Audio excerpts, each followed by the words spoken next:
Praise the Lord. இன்றைய நாளுக்கான வேத தியானம் நீதிமொழிகள் அதிகாரம் 18 1 முதல் 24 வரை. பிரிந்து போகிறவன் தன் இச்சையின்படி செய்ய பார்க்கிறான், எல்லா ஞானத்திலும் தலையிட்டு கொள்கிறான். மூடன் ஞானத்தில் பிரியம் கொள்ளாமல் தன் மனதில் உள்ளவைகளை வெளிப்படுத்த பிரியப்படுகிறான். துன்மார்க்கன் வர அவமானம் வரும், அவமானத்தோடே நிந்தையும் வரும். மனுஷனுடைய வாய்மொழிகள் ஆழமான ஜலம் போல் இருக்கும், ஞானத்தின் ஊற்று பாய்கிற ஆற்றை போல் இருக்கும். வழக்கிலே நீதிமானை தோற்கடிக்கிறதற்கு துன்மார்க்கனுக்கு முகதாட்சிணியம் பண்ணுவது நல்லதல்ல. மூடனுடைய உதடுகள் விவாதத்தில் நுழையும், அவன் வாய் அடிகளை வரவழைக்கும். மூடனுடைய வாய் அவனுக்கு கேடு, அவன் உதடுகள் அவன் ஆத்துமாவுக்கு கண்ணி.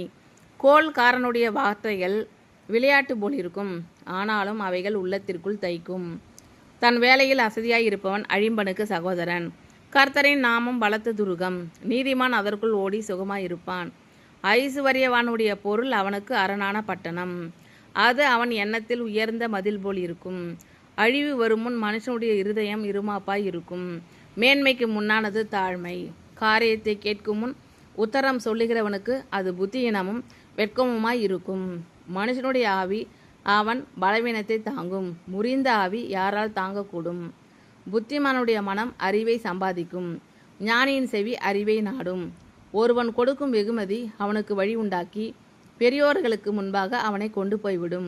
தன் வழக்கிலே முதல் பேசுகிறவன் நீதிமான் போல் காணப்படுவான், அவன் அயலானோ வந்து அவனை பரிசோதிக்கிறான். சீட்டு போடுதல் விரோதங்களை ஒழித்து பலவான்கள் நடுவே சிக்கருக்கும்.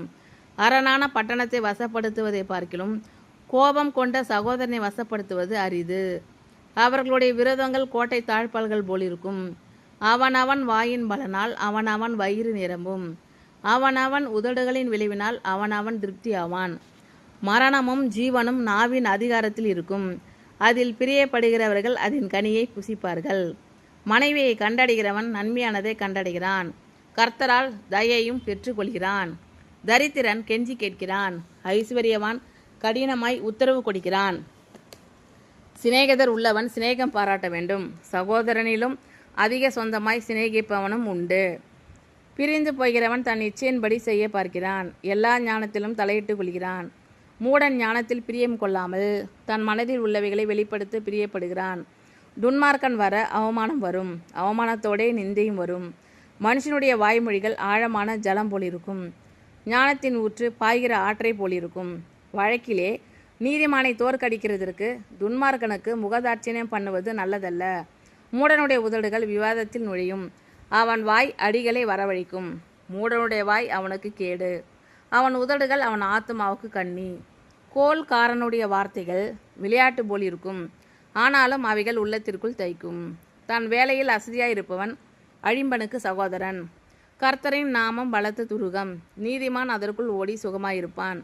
ஐசுவரியவானுடைய பொருள் அவனுக்கு அரணான பட்டணம், அது அவன் எண்ணத்தில் உயர்ந்த மதில் போல் இருக்கும். அழிவு வருமுன் மனுஷனுடைய இருதயம் இருமாப்பாய் இருக்கும், மேன்மைக்கு முன்னானது தாழ்மை. காரியத்தை கேட்கும் முன் உத்தரம் சொல்லுகிறவனுக்கு அது புத்தியினமும் வெட்கமுமாய் இருக்கும். மனுஷனுடைய ஆவி அவன் பலவீனத்தை தாங்கும், முறிந்த ஆவி யாரால் தாங்கக்கூடும்? புத்திமானுடைய மனம் அறிவை சம்பாதிக்கும், ஞானியின் செவி அறிவை நாடும். ஒருவன் கொடுக்கும் வெகுமதி அவனுக்கு வழி உண்டாக்கி பெரியோர்களுக்கு முன்பாக அவனை கொண்டு போய்விடும். தன் வழக்கிலே முதல் பேசுகிறவன் நீதிமான் போல் காணப்படுவான், அவன் அயலானோ வந்து அவனை பரிசோதிக்கிறான். சீட்டு போடுதல் விரோதங்களை ஒழித்து பலவான்கள் நடுவே சிக்கருக்கும். அரணான பட்டணத்தை வசப்படுத்துவதை பார்க்கிலும் கோபம் கொண்ட சகோதரனை வசப்படுத்துவது அரிது. அவர்களுடைய விரோதங்கள் கோட்டை தாழ்பால்கள் போலிருக்கும், அவனவன் வாயின் பலனால் அவனவன் வயிறு நிரம்பும், அவனவன் உதடுகளின் விளைவினால் அவனவன் திருப்தி ஆவான். மரணமும் ஜீவனும் நாவின் அதிகாரத்தில் இருக்கும், அதில் பிரியப்படுகிறவர்கள் அதன் கனியை புசிப்பார்கள்.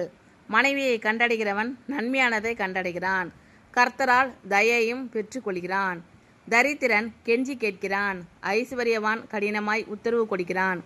சிநேகிதர் உள்ளவன் சிநேகம் பாராட்ட வேண்டும், சகோதரனிலும் அதிக சொந்தமாய் சிநேகிப்பவனும் உண்டு. பிரிந்து போகிறவன் தன் இச்சையின்படி செய்ய பார்க்கிறான், எல்லா ஞானத்திலும் தலையிட்டு கொள்கிறான். மூடன் ஞானத்தில் பிரியம் கொள்ளாமல் தன் மனதில் உள்ளவைகளை வெளிப்படுத்த பிரியப்படுகிறான். துன்மார்க்கன் வர அவமானம் வரும், அவமானத்தோடே நிந்தையும் வரும். மனுஷனுடைய வாய்மொழிகள் ஆழமான ஜலம் போலிருக்கும், ஞானத்தின் ஊற்று பாய்கிற ஆற்றை போலிருக்கும். வழக்கிலே நீதிமானை தோற்கடிக்கிறதற்கு துன்மார்க்கனுக்கு முகதாட்சிணியம் பண்ணுவது நல்லதல்ல.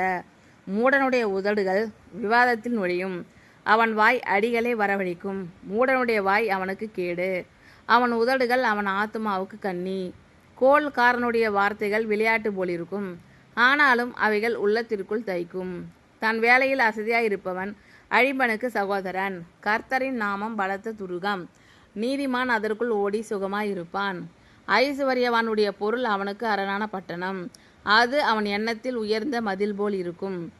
அழிவு வருமுன் மனுஷனுடைய இருதயம் இருமாப்பாய் இருக்கும், மேன்மைக்கு முன்னானது தாழ்மை. காரியத்தை கேட்கும் முன் உத்தரம் சொல்லுகிறவனுக்கு அது புத்தியினமும் வெட்கமுமாய் இருக்கும். மனுஷனுடைய ஆவி அவன் பலவீனத்தை தாங்கும், முறிந்த ஆவி யாரால் தாங்கக்கூடும்?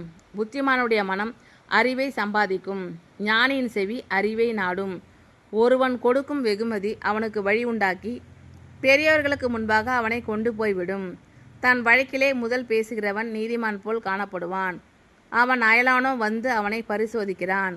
சீட்டு போடுதல் விரோதங்களை ஒழித்து பலவான்கள் நடுவே சிக்கறுக்கும். அரணான பட்டணத்தை வசப்படுத்துவதை பார்க்கிலும் கோபம் கொண்ட சகோதரனை வசப்படுத்துவது அரிது. அவர்களுடைய விரோதங்கள் கோட்டை தாழ்பால்கள் போல் இருக்கும். அவனவன் வாயின் பலனால் அவனவன் வயிறு நிரம்பும், அவனவன் உதடுகளின் விளைவினால் அவனவன் திருப்தியாவான். மரணமும் ஜீவனும் நாவின் அதிகாரத்தில் இருக்கும், அதில் பிரியப்படுகிறவர்கள் அதன் கனியை புசிப்பார்கள். மனைவியை கண்டடைகிறவன் நன்மையானதை கண்டடைகிறான், கர்த்தரால் தயையும் பெற்றுக்கொள்கிறான். தரித்திரன் கெஞ்சி கேட்கிறான், ஐஸ்வர்யவான் கடினமாய் உத்தரவு கொடுக்கிறான். சிநேகிதர் உள்ளவன் சிநேகம் பாராட்ட வேண்டும், சகோதரனிலும் அதிக சொந்தமாய் சிநேகிப்பவனும் உண்டு. ஆமீன். Thank you Lord. கர்த்தர் உங்கள் அனைவரையும் ஆசீர்வதிப்பாராக. God bless you all.